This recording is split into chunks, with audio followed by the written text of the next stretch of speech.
Voilà une photo qui n'a rien à voir pour le coup, vu qu'elles ne sont pas vraiment classées, ouais, enfin il n'y a pas d'ordre défini. Donc en l'occurrence, voilà une photo de mon ami Loris El Famoso.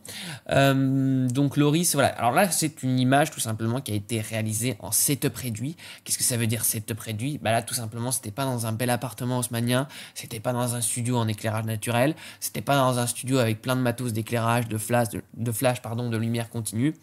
Rien de tout ça, c'était tout simplement dans l'appart d'un ami. Loris s'est assis sur une chaise et on faisait des expérimentations tout simplement avec un petit projecteur LED Yongyo chinois à 20 € sur Amazon.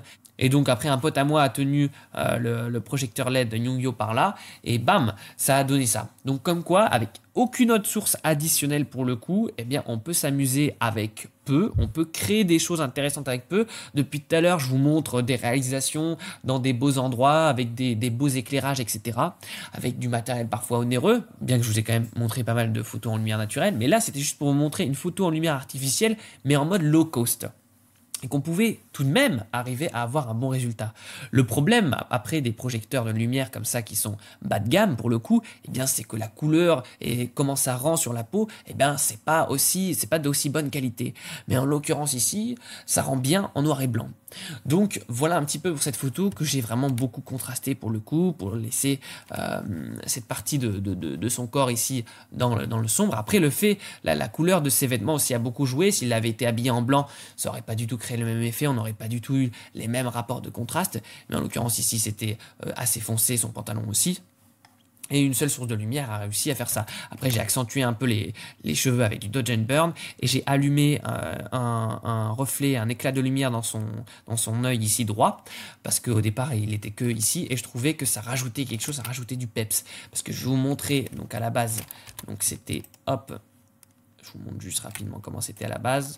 Voilà, ça, et le fait d'éteindre son œil, eh bien, c'était pas très agréable. Donc, n'hésitez pas à tricher ici et à venir ajouter ce petit point de lumière qui allume vraiment le regard et ça change votre photo. Quand c'est comme ça, une sorte de portrait, eh bien, le principal, c'est le regard, c'est la puissance de ce regard. Et donc, une des astuces que je peux vous donner aujourd'hui pour allumer ce regard et créer quelque chose de plus impactant, c'est de rajouter comme ça un petit point blanc. Voilà, c'est très simple. Vous venez avec le pinceau et vous rajoutez un petit point en blanc. Voilà, hop. Et voilà, donc même si vous trichez, parce que parfois en fait à cause de l'angle de l'éclairage et de l'angle de s'il ferme un peu plus la paupière ou si son œil est un peu décalé, eh bien la lumière ne va pas se refléter aussi dans l'autre œil. Mais n'hésitez pas, ça prend quelques secondes et ça peut vraiment changer la qualité du regard de vos portraits.